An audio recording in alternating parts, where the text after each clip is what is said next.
Hey guys, so we just got back from Chicago this weekend. We took a couple days. It was 4 days, 3 nights.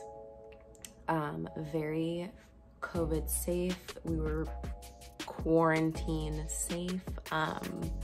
And it was just really nice to have a change of scenery, even though we didn't go out of the hotel and do anything.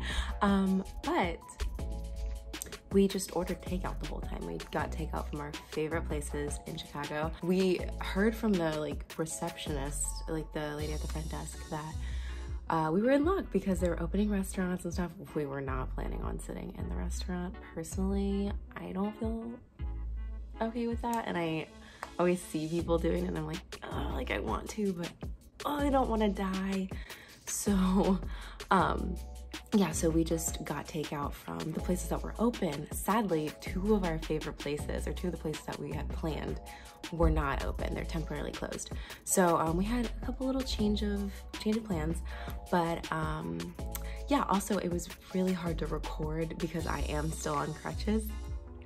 And it was icy. We had a snowstorm while we were in Chicago. So all the things that I wanted to just take my camera out and just document, I couldn't. Yes, but I got everything from all the food that we ate, which is the whole point of our trip. So yeah, I guess let's get started.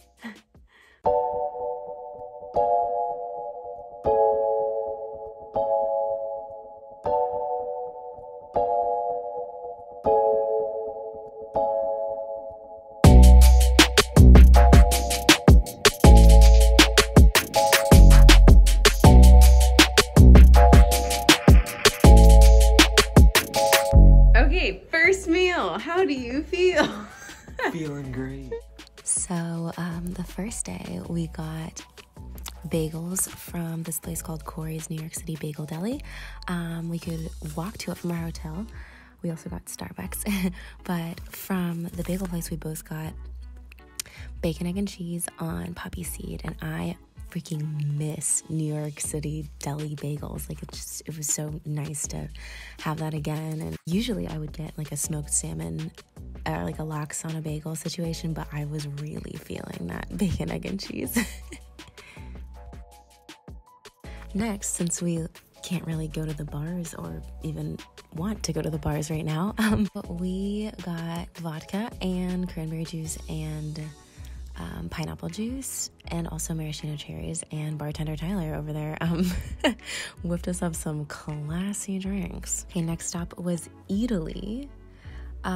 So we both got focaccia bread, which was delicious. Tyler got the tagliatelle alla bolognese, and then I got the pesto gnocchi. It had little pine nuts on top. It was absolutely delicious. So next we went to Weber Grill. To be honest, it was not the best. I mean, I'll talk about it in a second, but doesn't it just look like store-bought chocolate chip cookies from the grocery store? So I think that it is important to pause and talk about how some food is just regular food, and then some food is really good food. So we got dessert from Weber Grill. No shade to them at all. It is a chain restaurant. They probably have good food. We just wanted dessert.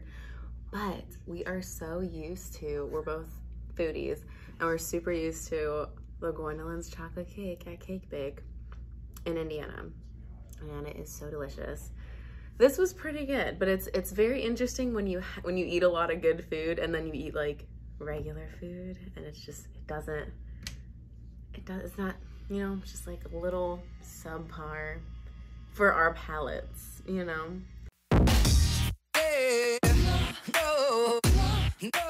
So I completely forgot to record before we started eating, but I got the miso bowl from Sweet Green. Tyler got the kale Caesar, which is normally my go-to, but in the wintertime, they have the miso bowl, and oh, delicious. Look at those beets.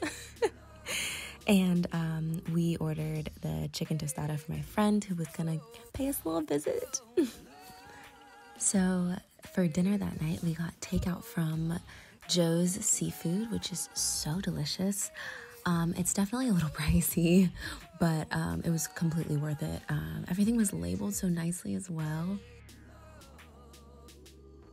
I ended up getting the colossal lump crab cake appetizer.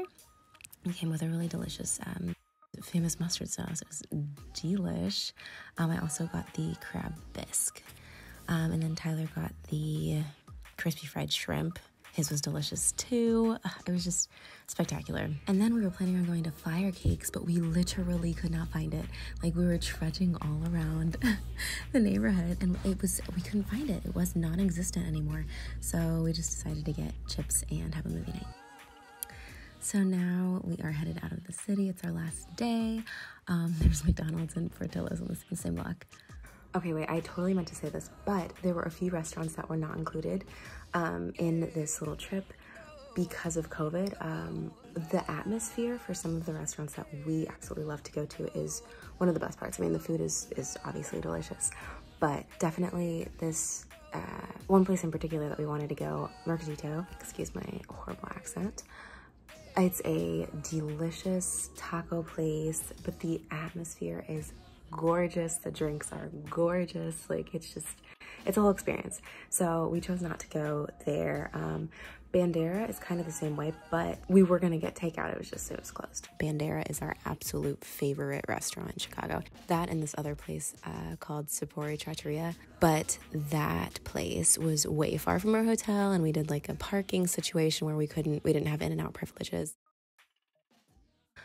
But before we completely concluded our foodie vacation, we had to go to Krispy Kreme.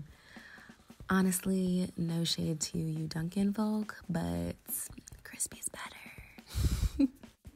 We were also supposed to go to Harold's Chicken, but after a weekend of extremely rich food, we decided that it would probably not be the best for our stomach lining and our intestines.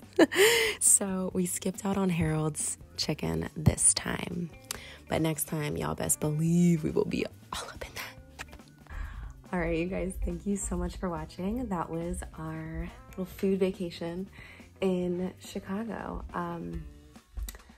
If you have any recommendations for restaurants you like to go in Chicago, like, I would welcome them with open arms, because I feel like we have the same not few places, but we find something good and we stick to it, because if it ain't broke, why fix it?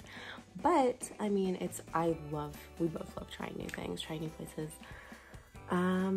Yeah, so thank you guys for watching. I hope that this was a fun little, like, maybe even informative video for y'all, and I guess that's it. I will see you next video. Don't forget to like, subscribe, follow. Yeah, I think that's it. Thank you.